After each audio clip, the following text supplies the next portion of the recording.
So much, ladies. I would like to also welcome back our live stream as we are now in the home stretch.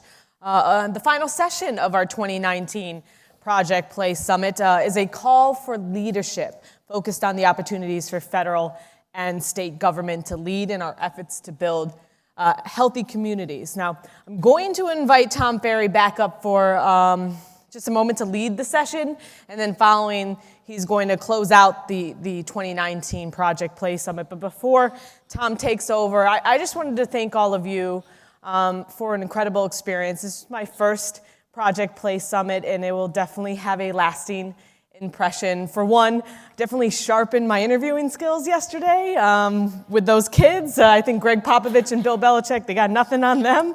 But I will say, those kids, they taught me a whole lot. I mean, it's one thing for us as adults to stand up and say, do better, do better. But when you hear kids tell us, hey, I see and hear you, and it's not helping, that needs to stick with us. And we need to fight through the awkwardness. We need to fight through the moments that may feel uncomfortable for us and make sure that we're listening to our kids. And as a mother of a young baby who has a lot to look forward to, these conversations will definitely stick with me. And also my conversations with all of you over these last couple days. It opened my eyes up to how many people are trying to make an impact in our communities and trying to make a difference for our young people and our youth sports. So on top of that, as a sports reporter and host, I do think I'm going to look at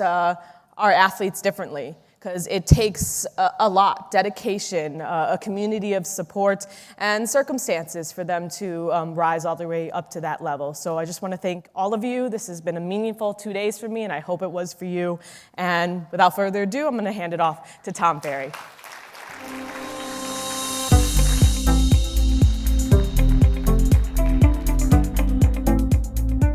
Well, thank you, Cassidy. You were utterly amazing, and don't feel bad about the interview with the kids. Kids are the toughest interviews in, all right? You know, my Lord, I've been doing this for years, and I have kids myself. I know from the John Sawatsky method and otherwise how to ask these open-ended questions, and I still get yes-no answers. They beat me every time. So you did amazing, and thank you for your sincerity. Really, you've just been absolutely terrific. This is not an easy role, and you killed it. So thank you, Cassidy.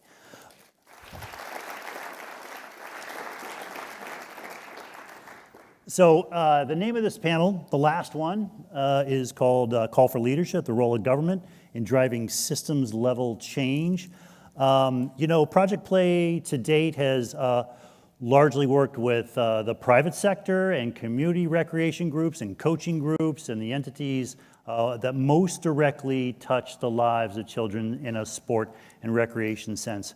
But we do know that government does matter in driving systems-level change. We know that from Title IX. With a stroke of a pen in 1972, didn't cost a penny, just a simple statement of non-discrimination. We opened up sports to girls and women across the country in ways we could not have imagined previously. We know from the passage of the Land and Water Conservation Act in the 1960s, which provided matching grants for the development of athletic facilities across the country, built 40,000 or so facilities in pretty much every county where you live. You may not know that, but a lot of these spaces have been supported through matching grants. The Amateur Sports Act, which redesigned the coordination and structure of our sports system in this country, put the U.S. Olympic Committee, U.S. Olympic and Paralympic Committee now in a chief role, as well as the national governing bodies of sport. We know that state legislation matters. In Colorado, they took lottery dollars and used that to fund recreation spaces all over that state. No coincidence to me that Colorado is now seen as one of the most livable places, the kind of place you want to have your family grow up in. Cities have a lot of power. Often it's unused power through the power of the permit. All these public spaces, the conditions under which you are allowed to use those as sport organizations. Often all we do is ask, do you have insurance?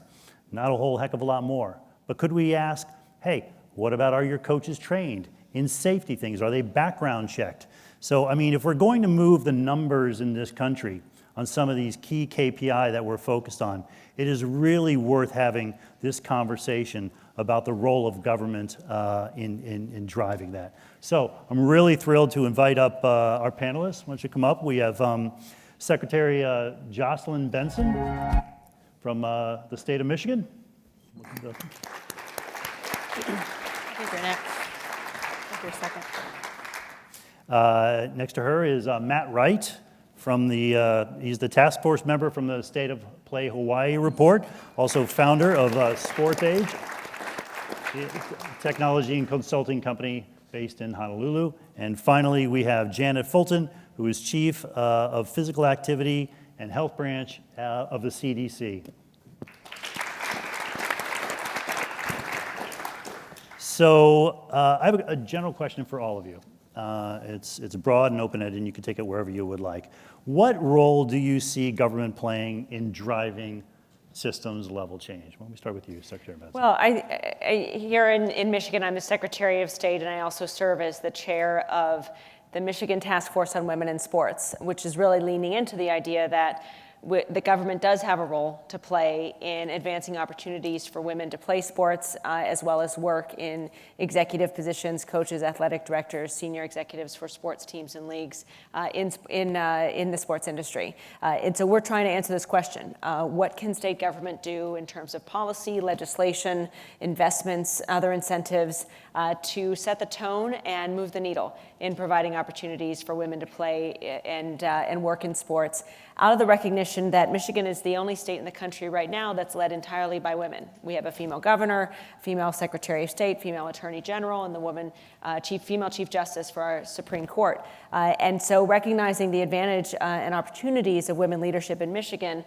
we also connect that with the way that sports and data shows how sports can generate leadership among anyone who plays, and certainly women leaders oftentimes are former athletes. And so we want to grow more leaders in Michigan, grow more women leaders in Michigan, and we believe the government has a role in doing that, and we can do that most effectively through sports. And that's the idea behind the task force, and it also is, of course, through Title IX, we've seen already the impact that government can have in opening up opportunities and advancing equity in sports.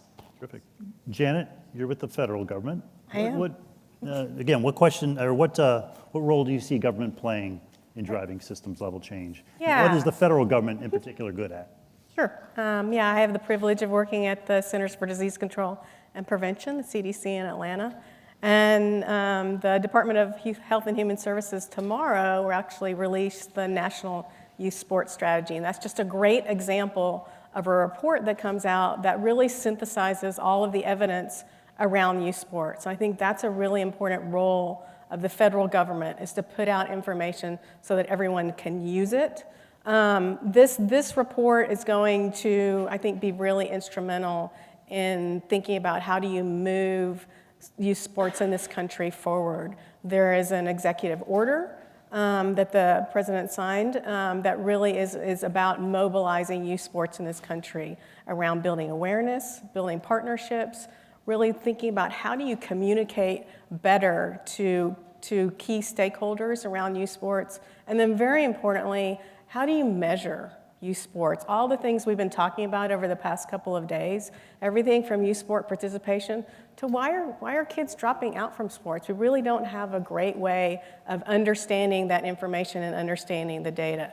So I think the federal government is great about assembling the experts and assembling the evidence. I also think we're really good about putting out guidance. So in November of last year, we put out guidance around physical activities, the Physical Activity Guidelines for Americans, the second edition. It includes guidelines for youth. And the first guideline actually is for kids to have opportunities to be physically active in developmentally appropriate activity that is age appropriate, that has a variety of activities, and that's fun. And I think people forget about that guideline. Everyone thinks about the 60-minute-a-day guideline, which is awesome. It's super important, an hour a day, every day for kids. But there's actually a guideline that relates to everything we've been talking about over the past couple of days. So I think the federal government is really good about assembling experts, putting together information, and then putting out guidance that federal, state, and local level policymakers can follow. Now, Matt, you in the Hawaii report, the big recommendation, the game changer recommendation in the back, was the call for a Hawaiian sports authority, some entity that would connect the silos from across the different organizations and sectors that touch the lives of the kids. Because it's an interesting place, right? Hawaii, you've got beaches, you've got mountains, you've got all sorts of natural assets. We found a great appreciation among the people of Hawaii for sport and recreation, but you have these gaps and you have this energy moving across purposes and real assets were not being tapped, whether it be the resorts or otherwise, to address some of these gaps. So maybe you could talk a little bit about, you were the driving force. You said, hey, listen, we need this, and that's how it ended up in the report. Why? So from my perspective, I'm obviously not within the government. I come from the private sector. And what I've seen back home in Hawaii is essentially what I like to call a crisis of unintended consequences. And the reason being is Hawaii is a very unique place. As Tom was saying, we've got beautiful beaches. We're very deeply involved within our culture. But youth sports has become, we've reached the point of critical mass in which everything that we've talked about with over-specialization, over-privatization of youth sports has become to the forefront of youth sports. It's become a business. And if you've ever been to Hawaii, and there's nothing wrong with that, don't get me wrong, I believe that there is a place for business within sports, but when the focus becomes too much on sports, when parents or their children are playing 12 months out of the year in one sport with the pressure to feel like I've got to go to these different camps in the mainland, and the cost for us to come to the United States or come to the mainland is a lot higher. It's not like we can just hop in a car. Outside entities coming into the state and putting on camps in which they're charging $1,200 per child, and you've got 500-600 kids going for the day and a half of camp in which the coach isn't certified. So who's overseeing this? And that's an issue in which we started to address within our task force, which for me was an amazing experience because it pulled back the curtain. And one thing that I've noticed in meeting the amazing people that I've met within these last couple of days is that we are all fighting the same fight, but we're fighting it within our own silos. And what I feel, to answer, kind of piggyback off of what they were saying, is that government has an opportunity to break down those walls, to bring people to the table, to bring stakeholders to the table, to bring the resources, the data specifically to the table, to say, how can we be better? And I think it's really simple. I think you have to ask that question. Are we doing what's best for our youth? Back home in Hawaii, although the intentions are there, we're not. And I was a big advocate of that. I've worked with, thousands of youth within my coaching career, as well as within business, academics, and athletics. So it's disheartening to see, because I've seen parents struggle with the decision to say, do we pay for rent this month, or do we send our child to California to go to a camp? What kind of society are we living in? And it's because there's not enough information, there's not enough resources that are out there, there's no leadership. So government can provide that leadership. It needs to provide equality. It needs to provide access. We need to return sports to where it needs to be for the youth level, which is, let's just have fun. But now, how do we go about doing that? I strongly believe that there is a role for that. Now, what that model is to be discussed, and that's something that I know that when we go back home, that's going to be a conversation that's going to be had. Mm-hmm. One of the features of the Game Changer report, talking about the Game Changer recommendation, was transportation. Hawaii has a set of islands. Transportation, by the way, has been a problem in every community that we have looked at as a barrier, just simply getting kids to these sites, especially as the travel team environment has ramped up. That transportation strikes me as almost entirely a government-led solution. Secretary Benson, what strikes you when I lay out that context. Yeah, I think it certainly is an illustration of a role that government can play in creating spaces. And I think the equity piece that's really illustrated in the work you're doing in Hawaii really drives that home, that if without the role of government trying to really think about access, think about equality, and try to leveling the playing field and using the resources at its disposal to do so, without that, in the absence of that, you do have this sort of rampant inequity between those who have access and those who, for lots of different reasons, transportation being one of them, don't. And we already know, and we all are here because we know the benefits of sports and playing sports for our youth and for people of all ages and backgrounds. And when that's only accessible based on, again, certain income or space or gender or race or any other types of historical inequities, then you have an exacerbation of not just who can have access to sports, but also who can be a leader in other ways in that community, in various other industries that touch that community and that population. So because of all that, I think government has a role in advancing equality, and certainly in doing so, in advancing equality through sports is a key component of that. Transportation and providing access to transportation and space to play being one of those examples. Mm-hmm. And Janet, you've done some thinking about this, right? Yeah. Complete streets and so forth? Right, absolutely. I think, one of the things we work on is connecting people to places. How do you have activity-friendly routes to everyday destinations? There's actually a lot of research, a lot of literature around this. About 100 different studies show that if you build it, people will use it. If you build sidewalks and trails that connect a person's home to a park or connect kids to schools, they will actually use those routes and those destinations. So at CDC, that's one of the things, that's really our big strategy. How do you make places more walkable and bikeable so that everyone can participate, whether you're 8 years old or you're 80, they should be accessible and safe for everyone. I think, and then there are policy approaches to do this. There's something called a complete streets policy that can be adopted either at the state level or the local level. Locally, there's over 1,400 complete streets policies that have been adopted.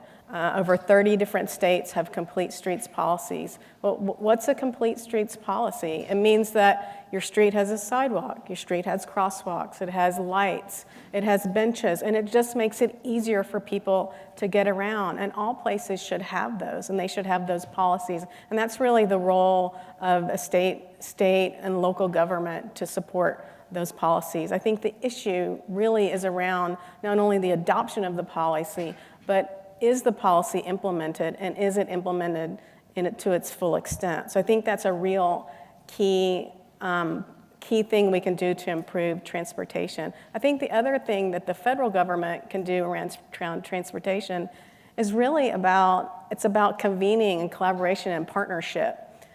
Health and Human Services Department really should partner well with the Department of Transportation, which we do. But I think that we can really improve those relationships. It's kind of like when someone comes to your house and you invite them in and you stand in the foyer and you have a little bit of conversation. But when you invite them into the kitchen and you sit at the kitchen table and you really develop that close partnership, those are the partnerships that we need to cultivate and we need to really work on across the federal government, whether it's with transportation or defense or with housing. Those partnerships are really going to, I think, move the needle on physical activity and sports in this country.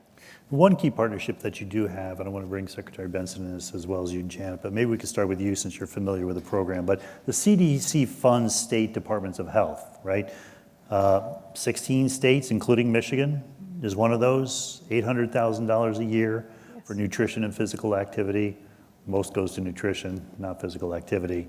But now that we're talking about youth sports, I mean, where is youth sports in that conversation with states, and where could it be? Janet.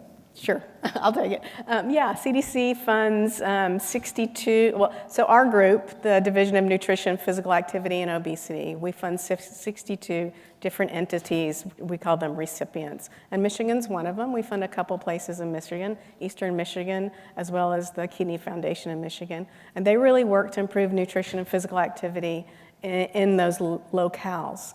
They're working to do that in certain populations, for example, in Asian Americans, as well as in that general locale. I think the real issue is how do you build off of what you already have? There's great things already happen in Michigan. We've heard about them for the past couple of days. So I can kind of think about how do you, it's not buying a new outfit, it's really accessorizing what you have. You know, how can you put on a new necklace or earrings and really make that outfit something that's amazing and incredible? Because, you know, decision makers, policymakers don't necessarily always want to fund brand new things, but they will sort of overlay and weave together programs or policies or, you know, improving infrastructure that is already has a little bit of a head start. So I think that's one strategy that we can use is how do you accessorize what you already have ongoing. Mm-hmm. Secretary Benson, where do you, as you hear Janet talk about that, where do you see opportunities? And not to give you a double-barreled question here, but building off what Matt talked about, a Hawaiian Sports Authority, is there an opportunity? Should we be thinking about exploring the possibility of like a Michigan Sports Authority to connect dots? Or? Yes, absolutely. I mean, I think sort of two things. One is as we think about government leading in this space at every level, federal, state, local, part of it, that leadership is going to come from those who value sports, particularly athletes, former athletes, being engaged in the process, because those who know firsthand the power of sports have the best voice, I think, and incentive to do so. And I think when you see athletes serve, you'll see more investment, more focus on these solutions. So sort of one thing I think would really want to encourage more people to be involved in the process for that reason. On the second piece, just in terms of the way in which, we know a lot of, I'll sort of step back and say one of our advisors on our Women in Sports Task Force is Val Ackerman, the Commissioner of the Big East. And in talking with her in one of our first conversations, we're very, as a group, solution-oriented. We want this task force to recommend to the governor and to the legislature solutions for what, as we approach the 50-year anniversary of Title IX, what the next 50 years look like for opportunities for women in sports, and really define that at the state level and hope to push other states to follow our lead. And I mentioned Commissioner Ackerman because she, in our first conversation, said, you know, one of the best ways to do this, to engage athletes in service, to engage athletic voices in government, is to have a position at the cabinet level in a state where the job is specifically to advise the governor and government generally on sports and access to sports from youth to the professional level. And so I anticipate when we do issue our recommendations, that's probably going to be one of them. We're a few years out of our report, but certainly that's something that is already on the table that we're looking into because we notice in states that are leading and in foreign countries that are leading, they often have that high-level position, whether it's advisory or authoritative, to actually implement changes, to advise those making decisions on how to prioritize access to sports. And I think, in my view, any government really looking at any level, state, local, or federal, should consider that type of permanent voice, an empowered voice at the table for as they make decisions from transportation to budget and everything in between. And Matt, so when you were pushing for the formation of the Hawaiian Sports Authority, were there any models that inspired you? Yes. So quick story behind that. As we were doing the study, we were about 4 months into it, and I saw an amazing piece on HBO featuring Tom that we saw this morning on the Norwegian sport model. And it really got me thinking. And what I did not realize, once I saw it, a couple of things piqued my interest. Now, can we apply that exact model here? I think that's very difficult. I think there's different barriers, different challenges that will face us. But there are things that I took away from that. And first, I found out that the United States does not have any sports commission, no sports ministry represented within government. We are one of the few countries in the world that do not have it. Second thing that I took away from the Norwegian model was that the simplicity behind it all. And it's very simple. And it's a simple 4-page document that basically says our children have a right to play in safe places in which everyone has access to sports And from that document, therefore, there are different provisions, and that is a leading document that the other entities then follow. So for me, I think a combination, I started to read about the Norwegian model, the Canadian model, New Zealand just released their model, the Bahamas, and they all have similar themes, similar points, and it comes down to access, protecting our children, giving them equal play, and giving them the necessary resources to pursue whatever sport that they want, to make sure that there's no over-specialization.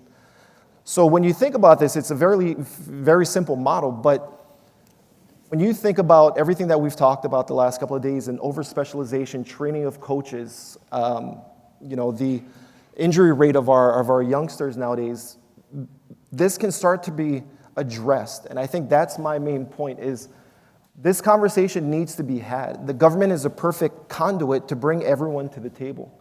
And so following that, one of our goals, one of our hopes, and this is the very early stage for us and the Queen Liliuokalani Trust, and there's conversations and stakeholders that need to be brought to the table, but is how can we at least put something together that ensures within our state that our youngsters under the age of 12, they have a certain, what are their rights? What does that mean? And the last thing on this note is that what I also found interesting is that other countries do this as well, is that they have 2 tracks for their athletes. The first track is more on the developmental side. They define what development is from an athletic standpoint.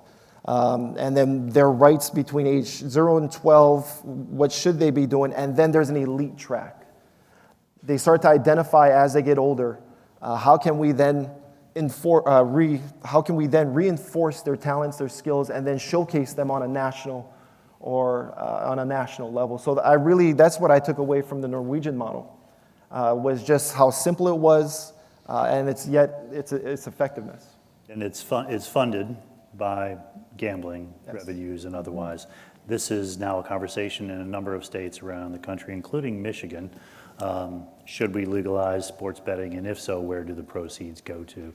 How do you assess, Secretary Benson, the opportunity there? Or maybe there is no opportunity. I think there is, and I know it's a discussion right now in our state legislature between the legislature and the governor about whether to legalize sports betting here in Michigan. You would need legislation in order to do that. And then there's the question of where do any revenues go. We also have a state lottery. One of the main points of contention is will adding sports betting affect the ability of the lottery to generate revenue for education? So where the revenue goes, whether it's to schools and sports, or just sports, is I think part of the negotiation right now. But in my view, it is a way to generate revenue. There's also ways to get revenue of having high profile sporting events, hosting the NFL draft, for example. That also enables us to create policies that will bring revenue and generate revenue for our state, for our economy, that can be reinvested in opportunities for people to play sports. Mm-hmm. Speaking of revenue, let's go back to the National Youth Sports Strategy. It calls for better data. It recognizes the role of policy. It also calls for private sector to invest in this, but it's also a revenue neutral document, and the government isn't even offering to pay for the data collection around this. How do you assess the potential response to what is a quality document, but skin in the game question? Mm-hmm. Well, I can't really write a check for this, so just so you know that. But I'm sort of being facetious. But I think the government is good at funding programs. So, for example, tomorrow, with the release of the National Youth Sports Strategy, will be a release of 18 community grants funded to the total of $6.8 million. So I think the government is trying to put some skin in the game in terms of what's behind the youth sports strategy. So I think that's a really good thing. I think there's also the opportunity, just like when we started the youth sports strategy, we convened a listening session. We brought all the partners together and we really listened to what they needed. And I think you'll see that reflected in the strategy document. So I think there's an opportunity to potentially do that again around around the strategies that come out of the report. And if you think about all the different pillars of the report around awareness, communication, partnership, measurement, what are these key metrics that we really need to assess, not only assess changes in youth sports, but what are the data that matter? And who do they matter to? Do they matter to, what are the metrics that matter to parents? What about organizations? What about policymakers? So I think it's really important when you think about measurement to think about data that matter and for who. And I think we have some history of convening groups around how you build plans around measurement that I think could be useful in this respect. We've done it around physical activity surveillance. And I think we could do it around how do you measure youth sports better in this country. We live in very obviously politically divisive times. Sure. It will be the Trump administration that releases and promotes this report tomorrow. Given that, how do you assess broad adoption, the willingness of key stakeholders to jump on board with the document? Yeah, I think to date we've had great interaction with partners. They've come together at the beginning with our listening session. They've been great at kind of looking over the report, reviewing and offering comments.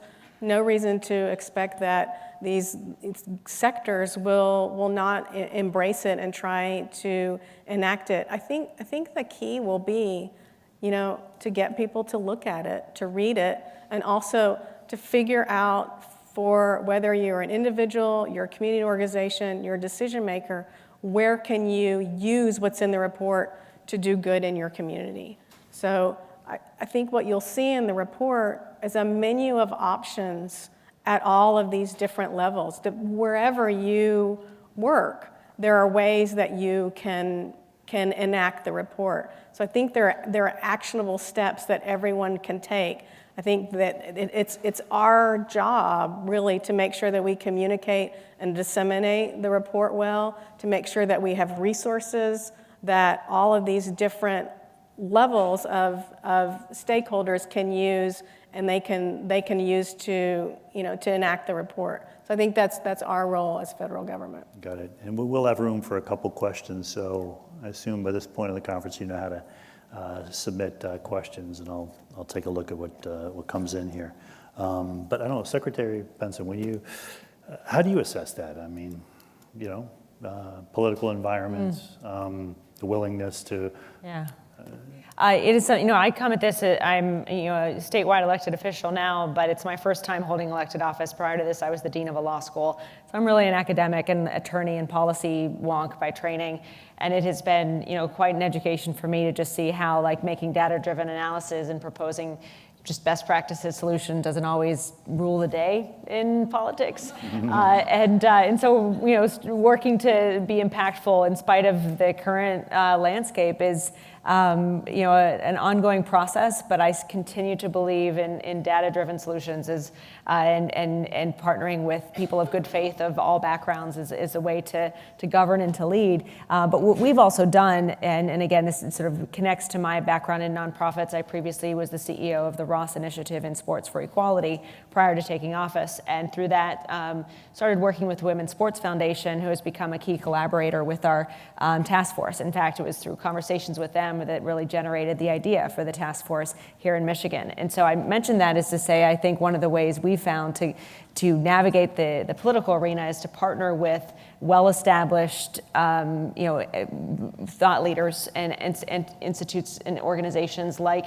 the Women's Sports Foundation, who have long-term, credibility in the space, and to have them be the voice, have them advise us, inform us, and many others as well, to help ensure that, in times where an elected official's voice may not be the most impactful or effective, other voices can, and that's also where there, in all of this and leading change, the voices have to also be the athletes themselves, the students themselves, the young people themselves, and whether that's advocating for changes or being a part of efforts like we're all talking about. We can't, none of us can operate in the silos, but we can at the government level be conveners and partners to those who are doing the work in the trenches every day and amplify and empower their work to enforce it here in our state and elsewhere. Matt, in Hawaii with the resorts, obviously it's a huge industry. What role do you think government can play in compelling resorts which have facilities, teaching professionals, vans and equipment that cycles out, excess food? I mean, there's all sorts of assets that could be deployed here. Right. But we found it's not systemically, there's these nice, stories we can tell, but what can the state government of Hawaii do to help the resorts be the best possible actors? I think in a nutshell, what you don't want to do is come off right off the bat and start taxing them more. I think you have to establish, it comes back to the story, and creating partnerships between the government and the local hotels, because it is territorial. It is very territorial within our own individual sports and within the hotels. But I do think that there's great opportunities if we reframe the story into this affects our youth, this affects our children, this affects our future. Now, how can we create a partnership here that will benefit all? And I think that there's opportunity to use our facilities, but also at the same time, there are funding options that I think we can eventually lead to, but I think that's going to be a way down the road, especially for Hawaii. We're one of the highest tax states in the country. So navigating through that is a conversation for someone who's getting paid way more than I am, but it needs to be had. And the most important thing is that it creates the conversation. Great. And we really only have time for one question from the audience here, and that would be, does the law in California that California is trying to pass to pay college athletes or to allow the payment of college athletes for the use of their likenesses impact in any way our efforts around getting more kids active through sports? Since most athletes that get their likenesses are used in football, men's basketball, and sometimes women's basketball. So I don't know, Secretary Benson, any? Yeah, I think it's I once taught a class on sports and inequality, and we had a college athlete from Ohio State, former football player, and I was a law professor, and we had another athlete from a school in New York who played college football as well, and just the debates they would have over this question illustrate what many of us already know, which is there's not yet consensus. There's lots of arguments on both sides. My focus is focusing on access in sports for women is also when you have a broader challenge of equal pay professionally for women playing sports and female athletes. How does that also play out in this discussion at the collegiate level? Because if part of the argument is, well, some generate revenue based on their likeness or revenue for the schools, then they should be paid equivalently. So are you going to then exacerbate existing inequities at the collegiate and other educational levels that impact women through adding this discussion and opportunity to generate income as a student? I think we have to be mindful of that issue as well as we go down this road. So I think that's my initial reaction, but I certainly think there are strong arguments on both sides, and frankly, would lean towards wanting to ensure individual athletes are empowered and their likeness protected, and that they have some autonomy over that, whether it's through payment or other ways to protect their own brand, even if they are in the early stages of an amateur or professional career. Well, you handled a very difficult question pretty gracefully. Thank you. Thank you. Well, that's going to wrap for our panel. It was a terrific conversation. Thank you to Janet, Matt, and Secretary Benson. And this is the last session of the 5th Project Play Summit. We are so grateful that all of you have come here. You are the game changers. You are the ones who go back to your communities, the ones who put these ideas into practice and take these networks and build something that is even better than you left it. So I'd like to say congratulations to all of the Project Play champions who were honored earlier in the summit. I'd like to say congratulations to Hawaii and Seattle for all the incredible work, the task forces there, the trust, the funders in Seattle, the partners, University of Washington, everybody who's poured themselves into putting together documents that could be real tools of change. Congratulate the folks in Camden and in Central Ohio who are going to go through this process in the next year. This was our largest summit ever with about 560 attendees. It was a new city. We had no idea what to expect. There were 200 people going to show up. It was our biggest yet by far, so thank you for that. Who knows where we'll be next year? We're going to start to consider that in the next couple months after we do a little bit of sleeping. We hope you join us there. I'd also like to thank ESPN for its support of Don't Retire Kid. Let me tell you something. This is what leadership is called, people. An important conversation needed to be had, and Kevin Martinez and Jen Paulette from their team made it happen at ESPN, and it is sparking all sorts of great things and progress and opportunities from across the landscape that go far beyond any kind of grant funding or otherwise. So I don't know if Jen or Kevin are still here, but I thank them, and I'd like everyone else to please give them a hand.